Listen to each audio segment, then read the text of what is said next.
Bonjour à tous, j'espère que vous allez toutes et tous très bien. On se retrouve aujourd'hui pour un market review comme d'habitude, comme chaque vendredi à 18 h, justement de mes prises de position de la semaine.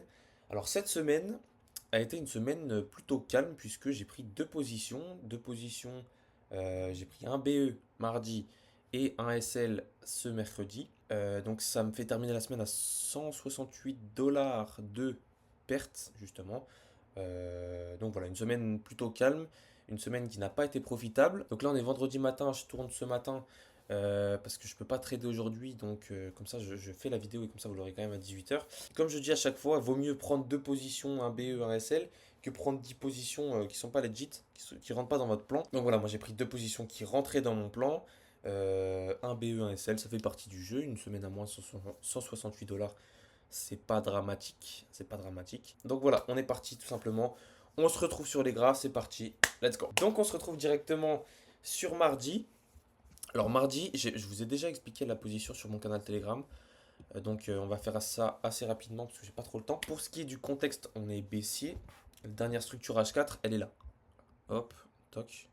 Juste ici. Donc on est encore à l'intérieur. Vous voyez, on n'a pas encore réussi à casser ces derniers plus hauts ici. En revanche, le flux depuis cette date-là, donc depuis le 13 janvier, est haussier.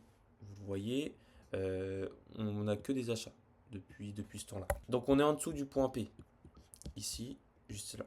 Donc le point pivot, monthly. Donc on favorise toujours les ventes. On est dans une structure H4 qui est baissière, encore. Donc on favorise les ventes. En revanche, on garde dans son esprit que la tendance qui est plutôt en H1, voilà, elle est haussière parce qu'on fait des nouveaux sommets. Tac, tac, tac. On fait que des nouveaux sommets. Donc, voilà, faut garder en tête qu'on a un flux à court terme qui est haussier, même si on reste dans une structure qui est baissière. Donc lundi, je n'ai pas pu trader. Lundi qui a été une journée, j'imagine avec une annonce, voilà, parce que 14 h, il y a une grosse mèche, ensuite une grosse correction dans la nuit de lundi à mardi. Donc j'arrive dans ce contexte-là le mardi. Et alors rappelez-vous, moi je vous ai dit, on est dans une structure qui est baissière, même si on a des intentions de hausse en H1. Donc vous voyez, là on est haussier, mais on arrive sur des zones en H4, ici, qui sont intéressantes pour vendre. Et vous voyez, une grosse réaction de vente. Quand je commence à me mettre devant les graphiques et que je vois que dans la nuit, on a une Asiane qui est baissière, qui retrace et qui a de nouveau baissière quand la London s'ouvre, et ben écoutez, je me dis tout simplement, je vais chercher des ventes, target les 100% d'imbalance qu'on a laissé, hop, ici en H1. Comment est-ce que je me place? Donc déjà, ici, vous voyez, on a une imbalance qui a été respectée, qui a rejeté le prix juste ici.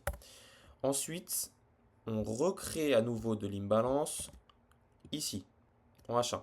À nouveau, qu'on vient rejeter, alors je vais vous le montrer en M15, ce sera plus facile. Tac. En M15, la réaction. Pin bar, englobante. Donc moi malheureusement, j'étais pas devant les graphiques parce que ça arrive à 8h45. En revanche, quand je me connecte, je me suis connecté à 8h50, un truc comme ça, donc j'avais un peu le seum parce que je venais de le louper de proche. Parce que j'avais toutes mes confirmations, j'avais les 50%, voire même on touche la golden zone du Fibonacci. On avait une zone H1, on avait une pin bar englobante en M15. Les gars, j'avais tout. J'avais le contexte qui était baissier. Bref, donc j'étais un peu deg, je me dis, il faut que je puisse me replacer sur ce mouvement de vente-là pour pouvoir aller target les 100% d'imbalance qu'on a vu en H1. Donc, qu'est-ce que je fais? Eh bien, je vais trouver des zones intéressantes en plus petite UT pour rentrer en plus petite UT. Donc, je descends en UT et là, on arrive à 9h20, on fait une pin bar englobante dans une zone M5. Donc moi, ni une ni deux, je me place, tout simplement. Je me place à la clôture de l'englobante et je mets mon SL au-dessus de la mèche, comme je fais à chaque fois. Les gars, je suis méthodique. Méthodique, j'ai un plan, je m'y tiens, point. Bref, voilà, je fais ça et je me place et je target les 100% d'imbalance en H1. Alors vous voyez par exemple, en M15, on a plus d'imbalance. Voilà. Ça s'étend jusqu'ici. Donc, moi, je favorise toujours les imbalances qui sont dans des UT supérieures. Donc, si je vois que l'UT, par exemple, l'imbalance en H1, elle est plus petite, elle est plus fine que celle en M15, je vais target celle qui est en H1 parce qu'il y a plus de chances qu'on se retourne euh, sur l'imbalance H1 que celle M15. Parce que C'est toujours l'UT supérieur qui prévalent. J'en ai aucune idée. Bref, alors, au niveau de la gestion de la position, ça a été, pour le coup, j'ai bien géré ma position, puisque on chute, on retrace, on chute, on retrace, on chute, on fail. Donc là, à partir du moment où on fail ici, moi ce que je fais, c'est que je me place à BE. Hop, je supprime mon SL. Ça veut dire que si le prix vient me rechercher, juste ici, et bien tout simplement, on va pas me déclencher. Enfin, je vais pas pouvoir perdre d'argent puisque le prix viendra, c'est comme si j'étais à zéro. En gros là, ici je gagne 100, là je gagne 200, là je gagne 300, mais et ici je perds 100. Mais quand je suis ici, je suis à zéro. Donc si le prix vient me rechercher ici, ce qu'il a fait ici, et ben je ne perds pas d'argent. C'est ce qu'on appelle se mettre à BE. Toujours rester dans l'optique de protéger son capital. Parce que voilà, moi j'ai un certain win rate sur mes prises de position.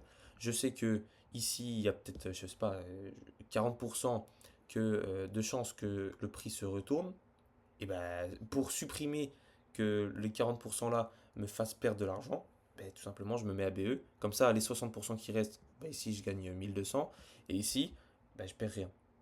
Voilà. Donc ça, quand vous voyez que la structure baissière, parce que moi je suis à la vente, euh, commence à s'essouffler ici, donc on n'arrive pas à break le dernier plus bas, et ben dans votre tête vous devez vous dire ok, là il y a un certain risque pour que le prix remonte et vienne me chercher. Donc ben voilà, je me mets à BE, je me protège. Le plus important en trading c'est de protéger son capital. C'est ce que j'ai fait, donc j'ai suivi mon plan. On voit que le prix hésite. Et moi, je me dis, mais il y a de fortes chances pour que le prix range pour prendre de la force et ensuite continuer d'envoyer le mouvement à la baisse. C'est pas ce qu'il a fait. C'est pas ce qu'il a fait. Et malheureusement, en fait, il s'est appuyé sur de l'imbalance. Voilà, il restait encore 5. Il restait, donc il y avait de l'imbalance ici en H2 qui a été comblé à 50% par cette mèche ici. Mais du coup, sur l'imbalance restante, on est quasiment venu au 50%. Et au 50%, on se retourne pour envoyer encore par rapport à ce flux haussier depuis début janvier. Voilà, tac. Pour aller chercher des zones plus importantes, par exemple en daily. Voilà. Donc, on s'est appuyé tout simplement sur cette zone d'imbalance et on n'est pas venu la chercher à 100%. Donc voilà, vous voyez que se mettre à BE, c'est important puisqu'il y a toujours un risque, même quand vous êtes dans le flow de la tendance, même quand vous avez vos confirmations, même quand vous êtes déjà à 50-60% de votre position, il y a toujours un risque pour que le prix se retourne et vienne vous SL. Donc moi, je supprime ce risque, je me mets à BE et comme ça, je supprime les pertes. Voilà, c'est tout. J'ai fait un peu long pour cette position-là. De toute façon, tout est en détail sur mon canal Telegram. J'ai fait une vidéo d'au moins 15 minutes justement sur l'explication de cette position-là. Voilà, et on va passer tout de suite à la position de mercredi, pardon. La position de mercredi, c'est un SL et c'est un SL qui est justifié. Pourquoi? Mais parce que tout simplement, je pense, été trop. Je me suis trop précipité dans le sens où voilà, on venait de casser le point pivot là, on retrace un peu et je voulais tout de suite, ça y est, retourner à l'achat. Alors qu'en réalité, voilà, il faut que le prix prenne son temps. Quand on voit que ça se retourne ici en H1, c'est pas direct après qu'on va venir inverser la tendance. Comment ça se passe? Eh bien en H2, on a de l'imbalance, on a un gros morceau d'imbalance à l'initiation du break de ce point pivot là. Donc vous voyez le point pivot, tac, le point pivot il est juste là.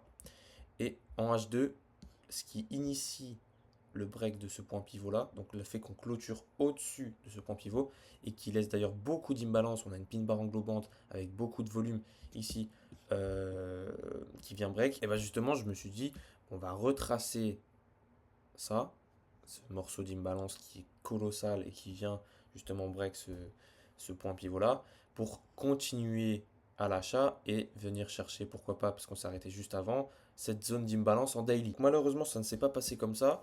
Et comment est-ce que je rentre? Bah alors, je rentre comme ceci. Je rentre en M5 à la clôture de cette pin bar. Vous voyez la tête de la pin bar? Et alors là, moi quand je me dis que la London est haussière comme ça, avec l'imbalance qu'on a laissé, je me dis il y a de fortes chances pour qu'on puisse continuer cette hausse tout simplement.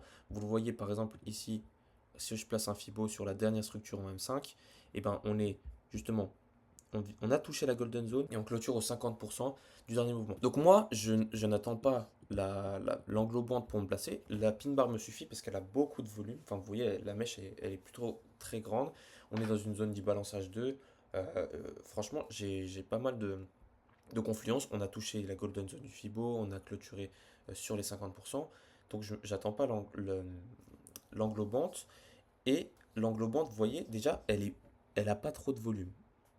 Elle a pas de volume, tout simplement. Et elle s'apprend à un doji. Ensuite, on continue notre hausse. Et là, je me dis, ok, là on est parti. Sauf que la clôture, elle clôture en pin bar. Ce que j'aurais dû faire pour prendre les 50% de cette zone-là. Ce que j'aurais dû faire sur cette position-là, c'est ça. Pourquoi j'aurais dû me mettre à BE? Eh bien, tout simplement parce que le prix, vous voyez, il réagit à cette imbalance-là et il vient clôturer en pin bar, qui est une magnifique pin bar, hein. Pour le coup, ça c'est l'exemple typique de la pin bar. C'est vraiment pas de corps au-dessus, pas de mèche au-dessus, une mèche très longue, un corps très fin. Donc voilà, j'aurais dû me mettre à BE parce que déjà la confirmation est pas tip top. Donc on a une belle pin bar ici, mais l'englobante elle a pas de volume et surtout voilà, on se fait rejeter directement. J'aurais dû clôturer comme ça. Je ne l'ai pas fait. Donc voilà, ça c'est de ma faute. Je l'assume totalement. Donc forcément, après, là, ça pardonne pas. Beaucoup de volume à l'inverse. Euh, et du coup, le prix chute fortement. Voilà donc pour ce qui est de cette position-là. Aujourd'hui, on est vendredi. Je prends pas de position parce que je vais pas pouvoir trader. Je tourne le matin. Comme ça me permet de faire le montage plus rapidement et de pouvoir aller à mes rendez-vous. Ça, vous aurez dans tous les cas votre vidéo pour 18h. Écoutez, je pense qu'on va pouvoir clôturer là. On se retrouve la semaine prochaine à 18h tout simplement pour un nouveau récap de mes positions. Si vous voulez suivre en temps réel mes positions, donc je poste pas à l'avance ce que je prends. Par contre, j'analyse plus en détail directement. Par exemple, le mardi, si je prends position le mardi, j'ai envoyé une vidéo mardi soir pour vous expliquer comment est-ce que j'avais pris position. Et comme ça vous permet de réagir directement au marché. Je donne aussi des news crypto. Par exemple, j'ai donné ma liste de crypto qui étaient pour moi avait le plus de potentiel. Voilà, donc je suis plutôt actif sur Telegram, je parle un peu de mindset également. Donc il y a des vidéos d'ailleurs qui vont arriver sur ma chaîne YouTube. Mais bref, mon canal Telegram, c'est vraiment ma pensée dans la semaine. Donc c'est vraiment intéressant, pourquoi pas si vous êtes intéressé. En attendant, je vous laisse profiter de ce week-end-là, vous recentrer sur vos priorités, prendre du bon temps si vous avez à prendre du bon temps. Personnellement, moi, voilà, quand je fais une semaine comme ça en négatif, je vais bosser comme un taré. Ça veut dire que là, ce week-end, ça va être backtesting pendant 10 heures minimum, pendant 2 jours. Voilà. Et dimanche, review des marchés, tranquille. Et ensuite, on reprend lundi avec une bonne mentalité. Je vous souhaite une bonne soirée, un bon week-end. N'hésitez pas à me suivre sur Instagram également. Je vous laisse. Allez, ciao.